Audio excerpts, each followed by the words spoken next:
I would like to invite for some opening remarks Mr. Peter Obi. Now, Peter Obi is a long-time entrepreneur, a business leader, and an eminent politician from Nigeria. Mr. Obi's sense of enterprise fostered his involvement in local and national Nigerian politics, including his role as governor of Anambra. So please help me in welcoming him to the stage. Peter Obi.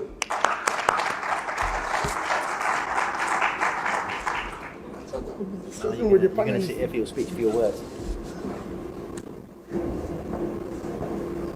Well, I thought we were all panelists, but let me start by most sincerely thanking Prime Minister Hassania and the good people of Bangladesh for hosting us, and Lord Moreland and his team for organizing this workshop. We're here to discuss SMEs, and all of us knows that SMEs, like it's been mentioned by the presenter, today is the engine of growth in most countries of the world. Not just developing countries, but developed countries of the world.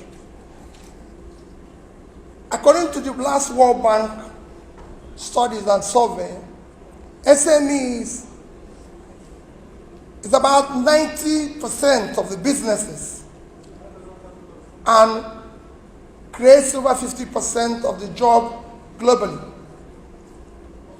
In developing and emerging markets like Bangladesh, they contribute over 40% of the GDP. In Nigeria, is a similar situation, over 45% of the GDP. In places like China, they contribute over 60%, creating 7 out of every 10 jobs. In India, it's similar impact. So across the Commonwealth countries, you can say it's creating the same impact. Commonwealth country, as you know today, is the 56th nation of the Commonwealth, is about 2.5 billion in population, a third of the world, with over 1 billion young population and over 1 trillion in exports. However, the Commonwealth, if you look at the wealth of the Commonwealth, is about over 150 trillion, which you can say is about 10 times the size of the GDP of the Commonwealth, because the last time I looked at it, the Commonwealth GDP, total GDP is about 14.5 trillion. And over 30 times the total world export of about 5 trillion. What we are going to discuss today is the issue of how to formalization and internationalization of SMEs, which is critical for the Commonwealth as a family. By supporting, internationalizing, and formalizing the SMEs, would have created wealth across the entire world, because Commonwealth countries exist in almost 5 continents of the world. So by formalizing and internationalizing SMEs, you actually come across the entire world by ensuring the growth of this engine of development. But there's a problem within the SMEs, which I'm sure the panelists will be giving attention to. While this critical engine of growth is what is desired in today's world to be able to develop, especially, I keep saying, within the Commonwealth family. Because if you look at the scope of what they are going to add is huge. If you look at the global economy, while I say they are a third of the population of the world, but if you look at the world GDP, it's about 100 trillion, and you look at the GDP of the Commonwealth, it's 14.5 trillion, which means they're just about 15% of it. If you look at the per capita, the global per capita of the world is about $10.7, $10,700. But within the Commonwealth family, it is just $3,500. So you could see there's a lot of scope for growth, because most of the countries in the Commonwealth family are actually within the poor countries of the world, with so much potential. And to drive this potential and create this fortune that is sustained development across the Commonwealth, you need to support the SMEs, because these are the engine of growth, considering the amount of jobs they create and the impact they have, and they will be able, and this is where you have your youths who are starting entrepreneurship, building entrepreneurship, and that's where they are, and you must support them. The critical things they have is, one, it is, what you can say is, it has local peculiarities, but there are some that are across virtually all the countries, especially in developing and emerging markets. One is the issue of finance. Today, if you look at virtually all the countries, even within the Commonwealth countries, you'll find out that the level of funding gap within the SMEs are huge. In most countries, they will be lucky if they're able to get up to 30% of their requirement. I know in Nigeria in particular, it is below that. In Bangladesh here, it is about 30-something%. And in most countries that I studied, it's a similar situation. So the funding gap is huge, because banks and lending institutions prefer to lend to the corporates rather than lend to this engine of growth, because of, again, it has to do with issues of formalization, issues of internationalization, and other things that are associated with it. So lending to them is difficult, and they avoid it. Two is the issue of taxation.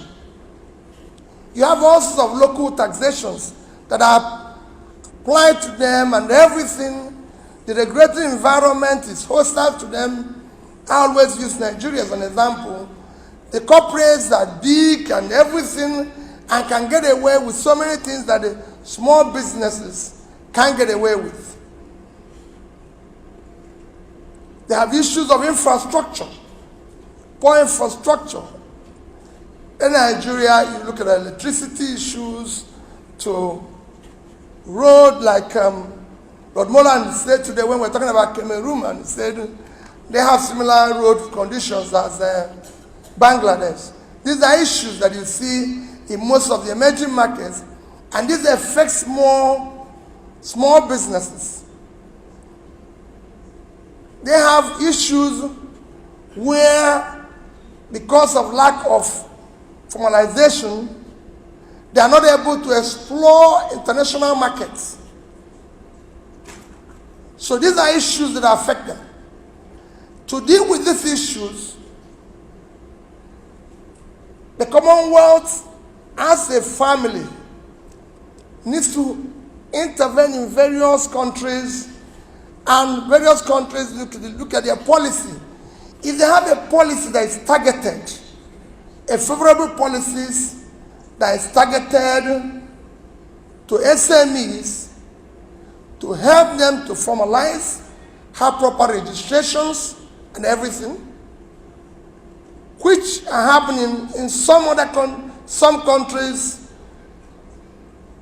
like China and Indonesia today, that have a special ministries and departments that focus on support of SMEs.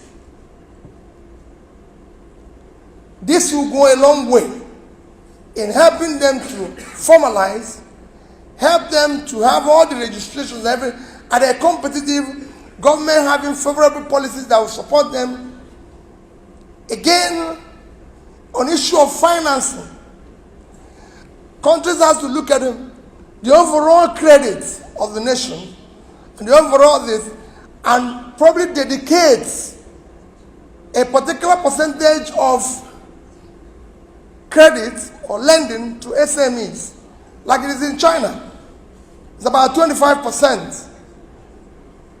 And similar situation in Indonesia.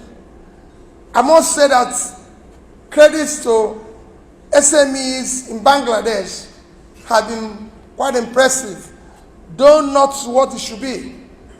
But in other countries, like in Nigeria and Africa, they need to do more.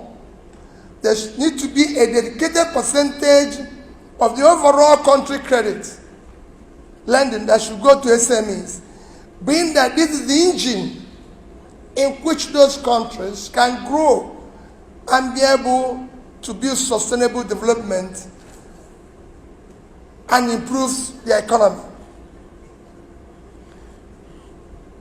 You need to have a situation where not just policies, there should be a clear fiscal support where government are supporting businesses and monetary support, like it's happened in China and Indonesia and other places.